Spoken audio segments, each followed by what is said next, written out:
अस्सलामुअलैकुम दोस्तों, कैसे हैं आप लोग। उम्मीद करते हैं कि आप सभी लोग खैरियत से होंगे। दोस्तों आज की वीडियो में हम कुवैत की कुछ ज़रूरी खबर, ज़रूरी जानकारी जो आ रही है वो आप तक पहुंचाने वाले हैं। आप लोगों से गुजारिश है वीडियो को शुरू से लेकर आखिर तक जरूर से देख लें और दोस्तों वीडियो को लाइक भी जरूर कर दें। जो दोस्त लाइक कर देते हैं तो हम दोस्तों का दिल से बहुत बहुत शुक्रिया। चलिए बढ़ते हैं अपडेट तरफ। पूरी क्या अपडेट आपको बताते हैं। सबसे पहली खबर, कुवैत सिविल सर्विस कम्युनिकेशन की तरफ से अपडेट जारी करके बताया गया है कि कुवैत में 31 दिसंबर को आराम दिवस मनाया जाएगा और 1 जनवरी को नए साल की खुशी मनाई जाएगी। यानी 31 दिसंबर को साल ख़त्म होने की खुशी मनाई जाएगी और 1 जनवरी 2024 को नए साल की खुशी मनाई जाएगी। तो बताया गया है कि 31 दिसंबर और 1 जनवरी को कुवैत के अंदर छुट्टी रहेगी। तो तमाम लोगों के लिए अच्छी खबर है कि कुवैत में 31 दिसंबर और 1 जनवरी को छुट्टी रहेगी।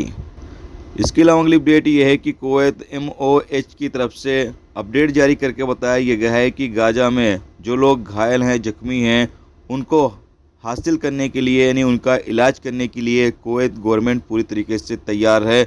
जो लोग भी गाजा से कुवैत जाएंगे उनका इलाज किया जाएगा और ज़्यादातर इलाज फ्री होगा। कुवैत गवर्नमेंट कोई भी पैसा गाजा के लोगों का इलाज का नहीं लेगी। इसके अलावा अगली अपडेट यह है कि आकाशा एयरलाइंस की तरफ से बताया गया है कि मार्च 2024 तक आकाशा एयरलाइंस कुवैत के लिए भी अपनी उड़ानें शुरू कर देगी, जिसमें बताया गया है कि कुवैत, दोहा, जद्दा और रियाद के लिए भी फ़्लाइटें शुरू की जाएंगी। जबकि आने वाले दिनों में बांग्लादेश, श्रीलंका, नेपाल और मालदीव और भी दूसरे कई ऐसे देश होंगे जहां के लिए आकाशा एयरलाइंस अपनी फ़्लाइटें शुरू करने वाली है। और बताया जा रहा है कि इस फ़्लाइट की कीमत दूसरी फ़्लाइटों के मुकाबले काफ़ी ज़्यादा कम होगी, यानी जो टिकट प्राइस है वो कम रहेगा। तो काफ़ी अच्छी बात है तमाम लोगों के लिए, जो लोग सऊदी अरब या कतर या फिर कुवैत के अंदर रहते हैं, तमाम लोगों के लिए अच्छी खबर है। इंडियन लोगों के लिए कि आकाशा एयरलाइंस शुरू हो जाएगी तो इससे आपको कम प्राइस में टिकट मिलेगा और कम